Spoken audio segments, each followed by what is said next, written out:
दोस्तों आज मैं आपसे बात करने जा रहा हूं आर्टिकल्स के बारे में, जिसको आप कहते हो प्रस्ताव या जिसे कहते हो आप एसे।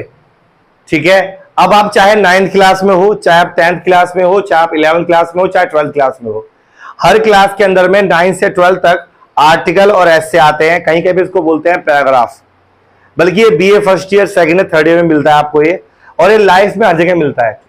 इसका मतलब अगर आप गवर्नमेंट की तैयारी करते हो, जहां पर मेंस होता है, जहां मेंस एग्जाम जो आईएएस आईएपीएस होता है, वहां पर भी आर्टिकल वगैरह आते हैं, किसी टॉपिक पे लिखने के लिए आता है।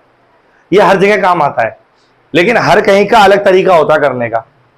ठीक है, मैं आपको 9th 10th 11th 12th के लिए बताने आ रहा हूं कि आपको आर्टिकल कैसे बनाना है और क्या क्या काम उसमें करना है। सबसे जरूरी बात कि आर्टिकल अधिकतर वही सही बना सकता है जिसको ट्रांसलेशन आता है, यानी जिसको ट्रांसलेशन नहीं आता है वो तो भूल ही जाए, उससे बनेगा, और अगर बनेगा तो गलत ही बनेगा। ठीक है, और सबसे बड़ी बात इसमें आपकी सोच डिपेंड करती है, आप कितना अच्छा सोचते हो, आप कितनी अच्छी लाइनें सोच सकते हो। इन सब के बारे में बात करूंगा मैं आपसे। मैं तो यहां बात करने आ रहा हूं मैं आर्टिकल के बारे में। इसके बारे में, आर्टिकल के बारे में, जिसको हम कहते हैं प्रस्ताव या एसे। अब बात ये आती है कि इसको लिखना कैसे है, कैसे करना है। तो अगर आप 9th में हो या आप 10th में हो या 11th में या 12th में हो, कैसे लिखना है वो समझना। हर क्लास में कुछ ना कुछ बदल जाता है, कुछ ना चेंज हो जाता है। ठीक है, मैं आपको वो नहीं बताने वाला जो किताबों गाइडों में लिखा हुआ है, मैं वो नहीं बताने वाला। किसी किताब किसी गाइड की जरूरत नहीं है। ये सब कुछ आपके दिमाग पर निर्भर करता है कि आप कितना अच्छा बना सकते हो, आप कितना अच्छा लिख सकते हो, आप कितना अच्छा सोच सकते हो, ये इसी पे डिपेंड करता है। तो मैं क्या बता, ध्यान सुनना बात को, आर्टिकल की बात कर रहे हैं। तो देखो एग्जाम में आपको आर्टिकल, ऐसा कोई शब्द एग्जाम में आपको अपनी आंसर शीट पर नहीं लिखना। पहली बात, आंसर शीट पर आप ऐसा कोई शब्द नहीं लिखोगे जहां लिखा हो आर्टिकल। बात समझ में आ गई? ये नहीं लिखोगे, क्योंकि क्वेश्चन पेपर में क्वेश्चन दिया होता है कि क्वेश्चन नंबर 5, क्वेश्चन नंबर 5 ये बारे में बता रहा है, इस बारे में बात करनी है। तो क्वेश्चन दिया होगा कि आर्टिकल है, तो अलग से उसके बारे में आर्टिकल नहीं लिखना आपको, कि अलग से आप आर्टिकल लिखने बैठे हो, वो मत लिखना। तो यहां पे लिखेंगे क्या, यहां लिखेंगे हम टॉपिक का नाम, जो भी टॉपिक है, जो भी, जैसे मान लो आपका टॉपिक है, मैं लिख देता हूं यहां पर, मैं एक टॉपिक दिया मैंने, वैल्यू ऑफ एजुकेशन। क्या लिख दिया? Value of education. ये आपके हाथ में है कि आप टाइटल को कितना अच्छा लिख सकते हो, कितना अच्छा लिख सकते हो। इंप्रेशन जितना अच्छा होगा, एक्सप्रेस उतना अच्छा होगा, और जितना अच्छा एक्सप्रेस होगा उतना ही आप दूसरे को इंप्रेस कर पाओगे, क्योंकि आपको टीचर को इंप्रेस भी करना है और एक्सप्रेस भी करना है, दोनों काम करना है। तो इंप्रेस करेगा आपकी लिखावट, आपकी राइटिंग, ठीक है, और एक्सप्रेस करेगा, उसको बताएगा टॉपिक के बारे में, आपका एक्सप्रेस करने का तरीका। ये दोनों चीज जरूरी है आपके लिए, इन दोनों में से आप किसी को भी छोड़ नहीं सकते। समझ में आ गई बात? पहला काम, आपको टॉपिक लिखना है। टॉपिक लिखने के बाद आपको नेक्स्ट लाइन पर आना है, और यहां ऐसा बनाना है ब्रैकेट। क्या बनाना है? यहां ब्रैकेट बनाना है, और इसके अंदर ब्रैकेट में यहां क्या लिखना है, यहां आप लिखिए राइट बाय आपका जो भी नाम है। अगर आपका नाम अनुज है तो आप अपना नाम अनुज लिख दीजिए, अनुज कुमार है तो कुमार लिख दीजिए। अब ध्यान सुनना बात को, ये जो चीज है ये चेंज कर सकते हो आप। यहां पर राइट बाय लिख सकते हो, यहां से आप क्रिएटेड बाय लिख सकते हो, यहां पर आप created by, right by, presented by, ये भी लिख सकते हो आप। डिपेंड करता है आपके ऊपर कि आप वहां पर क्या सोच रहे हैं। इतना काम हो जाने के बाद आपको नेक्स्ट लाइन में आना है यहां पर, और यहां लिखनी है डेट। डेट आप जो भी लिखोगे वो लिखोगे करंट डेट, मतलब अगर आज लिखोगे तो आज की डेट, कल लिखोगे तो कल की डेट, और एग्जाम वाले दिन लिखोगे तो एग्जाम वाली डेट जो एग्जाम दिन लिखोगे आप। अब डेट कैसे लिखनी है भी समझ लो, कैसे डेट नहीं लिखनी है।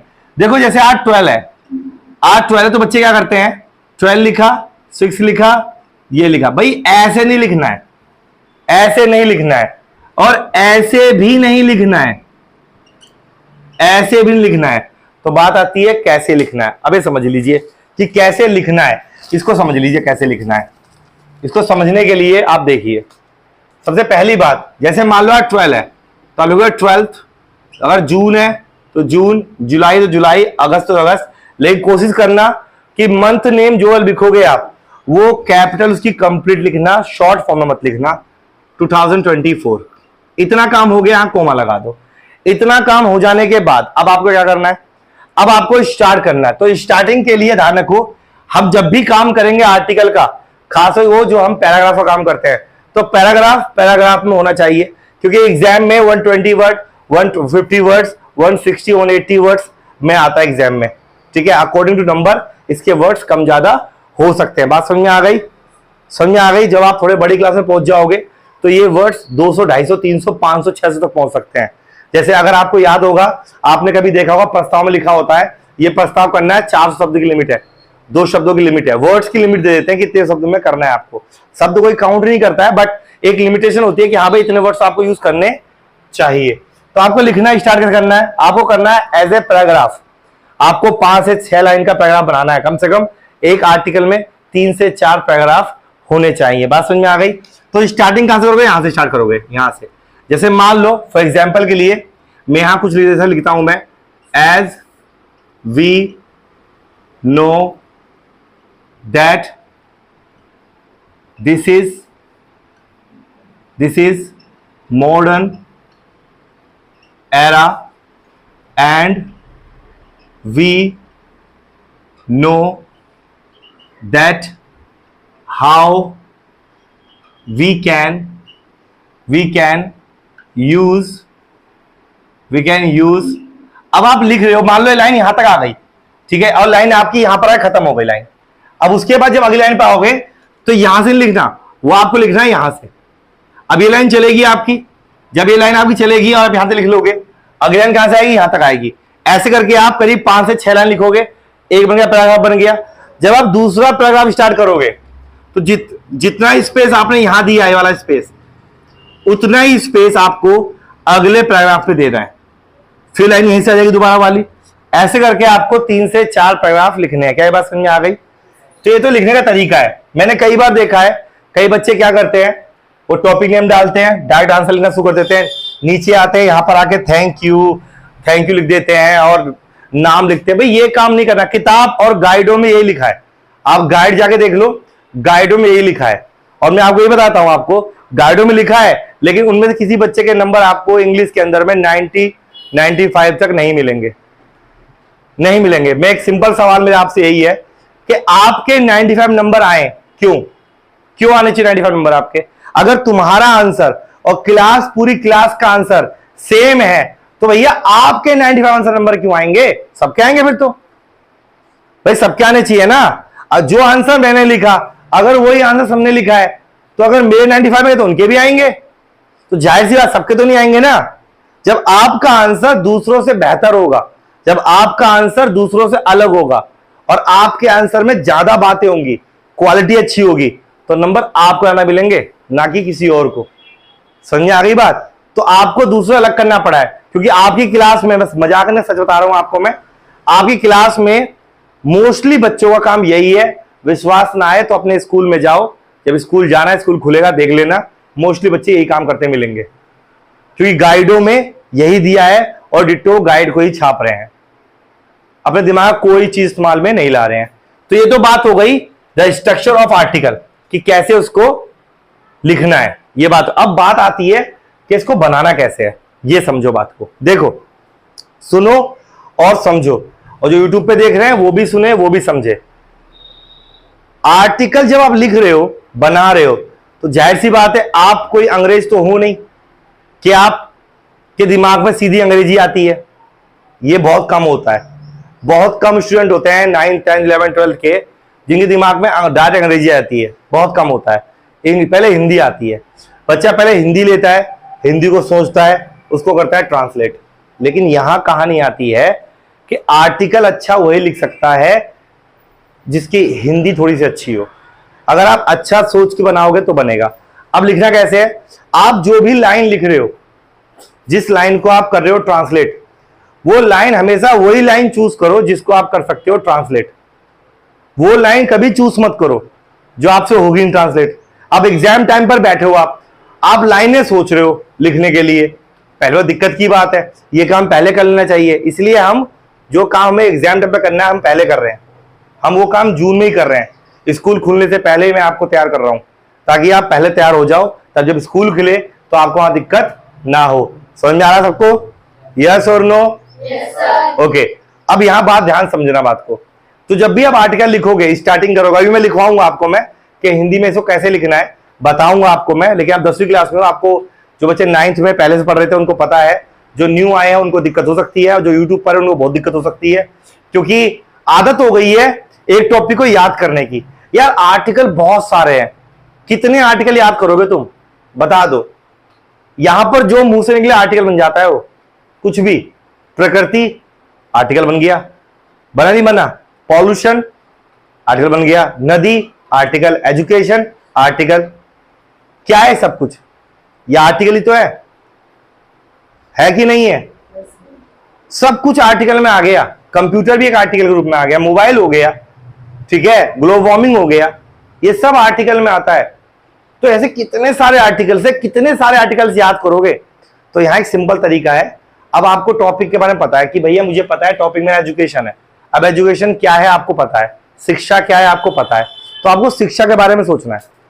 और हिंदी आपको वो चूज करनी है जिसको आप ट्रांसलेट कर सको, जो आपसे ट्रांसलेट हो जाए।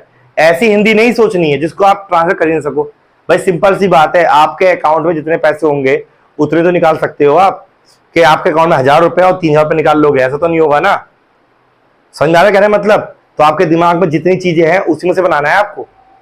एग्जाम के टाइम पे एकदम जहां तो सोच नहीं होगे ना आपके कि एकदम में भगवान आएंगे आपको आशीर्वाद देंगे और आपको इंग्लिश आ जाएगी, ऐसा तो होने वाला है ना।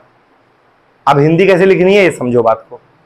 जैसे मान लो टॉपिक स्टार्ट करते हो तो कोई अच्छी लाइन लो, अगर ना मिले लाइन सिंपल लाइन लो, जैसा कि हम जानते हैं। अब जैसा कि हम जानते हैं उसे क्या कहते हैं, इंग्लिश में लिख रखा है मैंने, एज वी नो दैट, जैसा कि हम जानते हैं। शिक्षा वरदान है, शिक्षा वरदान है। अब शिक्षा वरदान है, शिक्षा इज बून, बून का मतलब वरदान होता है, शिक्षा एजुकेशन होता है, और है प्रेजेंट है कि नहीं है? समझ में आ रहा है क्या कह रहा हूं मैं? जिसको ट्रांसलेट नहीं आती है वो जो मैं ट्रांसलेट सिखा रहा हूं आपको मैं, उस पर पूरा फोकस रखें। और जो यूट्यूब पर है, अगर आपको ट्रांसलेशन नहीं आती है तो मेरी वीडियो अपलोड कर चुका हूं आपको यूट्यूब चैनल पे, आप जाके डिस्क्रिप्शन में लिंक है, देख लेना दोबारा, ठीक है। और जिनके पास नहीं है आप भी सुन लीजिए, अगर आपको समझ में ना आए तो आप दोबारा वीडियो जाके देख लेना, ताकि आपको एक बार दोबारा समझ में आ जाए। सारा खेल इसी चीज का है कि आप कितनी अच्छी हिंदी सोचेंगे। आर्टिकल ऐसे ही लिखना है। वैसे तो आपको 9वीं क्लास में आ जाना चाहिए था, बट नहीं आया, बट कोई बात नहीं, अब आ जाएगा। तो हमने शुरुआत करी, जैसा कि हम जानते हैं शिक्षा एक वरदान है। आज मनुष्य शिक्षा के बिना अपना विकास नहीं कर सकता, ठीक है। आज मनुष्य शिक्षा के बिना अपना विकास नहीं करता। आज का मतलब टुडे है, शिक्षा मतलब एजुकेशन है, के बिना विदाउट हो गया, विकास डेवलपमेंट है, और सत्ता के लिए कैन आता है। समझ में आ गई बात? तो आपको लाइन ऐसी चूज करनी है जो आपसे आसानी से ट्रांसलेट हो जाए। अब मान लो आपने कोई ऐसी लाइन चूज कर ली जो आपसे ट्रांसलेट हो ही नहीं रही है, और बच्चे गलती यही करते हैं, वो क्या करते हैं, एक लाइन याद कर लेते हैं और जाके लिख देते हैं। अबे पहली बात तो ये आती है, अगर मान लो टॉपिक हल्का भी चेंज हो गया तो बनाना मुश्किल हो जाएगा। अब अगर 95 नंबर लाने हैं एग्जाम में, आपको 100 से 95 नंबर लाने हैं, तो कैसे आएंगे? रट कर आएंगे? कभी नहीं आएंगे। वो तब आ सकते हैं आपके जब आप पेपर पूरा करो। यहां बच्चा क्या करता है, आर्टिकल शुरू करता है, 3 लाइन के बाद आर्टिकल नहीं आता। बता दो जो बच्चे 9वीं 10वीं क्लास में आए, आप में से किसको आर्टिकल आता है? बोलो। जो पुराने हो तुमको पता है, नए में बताओ कितनों को आर्टिकल आता है, बताओ, बोलो। नहीं पता ना आर्टिकल के बारे में, जबकि आप पता नहीं कहां कहां किस इंस्टीट्यूट से पढ़कर आए हो। पढ़ के आए हो, नहीं पढ़ के आए हो? यस और नो? तो तेज की बोलोगे? तो फिर आर्टिकल क्यों नहीं आता? पता ही नहीं है। सबसे बड़ी बात क्या है कि स्कूल का मास्टर का काम बनता है कि वो भी बच्चों को ऐसा कराए, लेकिन ऐसा कराते नहीं हो। उनको भी आप डरवा दिए बच्चों को उन्होंने कि सपोर्ट मटेरियल में वाले क्वेश्चन रखे हैं, इसको याद कर लो। एग्जाम के अंदर कहां आता? 3 से 4 लाइन लिखने के बाद बच्चों की लाइन खत्म हो जाती है, बनती नहीं है। और आपको यही चीज अपने अंदर लानी है कि कैसे लाइन बनेगी। इसलिए मैंने आपको क्या बोला था पिछली क्लास में, यही बोला था कि जो जितना मनगढ़ंत सोच सकता है वो उतना अच्छा बना सकता है। सिंपल है। वी आर इंडियन, हम भारतीय हैं, यस और नो।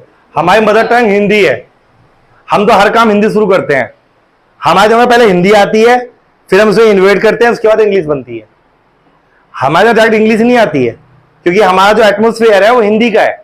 हमारे घर में माँ बाप भी हिंदी बोल रहे हैं। हम तो पैदा हुए थे ना, हमारे कान में पहली बोली हिंदी की पड़ी थी, इंग्लिश की नहीं पढ़ी थी पहली बोली? कई बच्चों के तो काम है गांव की बोली पढ़ी थी, कहा हो कैसे बाटा, ये पढ़ी हो कई बार और जिसकी जैसी भाषा होगी वो कान में बात आई होगी। तो पहले आप हिंदी आती है, फिर उसकी इंग्लिश बनती है, यही तो होता है। तो आपको क्या ठीक करना है? हिंदी। आपको अपनी हिंदी बेस्ट करनी है। अगर आपने हिंदी सही से बना ली तो इंग्लिश सही बनेगी। अब ये काम एग्जाम में नहीं करना, इसीलिए एग्जाम से पहले ही कई बार आपको हिंदी लिखनी है कि आप हिंदी में कितना अच्छा पैराग्राफ बना सकते हो। अगर आपकी हिंदी सही हो गई तो इंग्लिश तो अपने आप सही हो जाएगी। बात समझ में आ गई सबको? ठीक है। और जो यूट्यूब पर है, अगर आपको बात समझ में आ गई है तो अच्छी बात है, अगर नहीं आई है तो इस वीडियो को एक बार दोबारा देख लेना। और जो कुछ कराने वाला हूं आगे, क्योंकि आगे बहुत कुछ आने वाला है, बहुत कुछ होने वाला है, ठीक है। इस वीडियो के साथ साथ जो हमारी अगली वीडियो आ रही है, उस वीडियो में आप सीखोगे पैसिव वॉइस कैसे करते हैं, ट्रांसलेट क्या कर सकते हैं। अब आप ये भी जानोगे कि मेरे हिसाब से पैसिव दो होते हैं, एक वो जो आप ग्रामर में करते हो एक्टिव पैसिव, एक वो जो हम करते हैं ट्रांसलेशन में। मैं दोनों बताने वाला हूं। वैसे तो एक्टिव पैसिव हम बाद में करेंगे, ग्रामर वाला मैं करवा चुका हूं, लेकिन यहां पर जो मेन है ट्रांसलेशन का वो जरूरी है। तो अगली क्लास में आपको बताने वाला हूं मैं। फिलहाल जो मैंने आपको बताया आर्टिकल के बारे में, आपको क्या करना है, पहले लिखना है हिंदी में। पहले हिंदी में लिख लीजिए, हिंदी में दिखा दीजिए कि हिंदी में आप कैसा लिख रहे हैं, कितना अच्छा लिख रहे हैं, ठीक है। और जो यूट्यूब पर है, अगर आपको भी दिखाना हो तो आप हिंदी में लिखकर आप मुझे ये काम टेलीग्राम कर सकते हैं, या मुझे मेल कर सकते हैं, या मुझे व्हाट्सएप कर सकते हैं, सब कुछ मिल जाएगा आपको इसके अंदर, ठीक है। बात समझ में आ गई? क्लियर हो गया सबको? आपकी आवाज में दम नहीं है? वेरी गुड, ठीक है। मिलेंगे अगली वीडियो में, तब तक आप सभी को जय हिंद।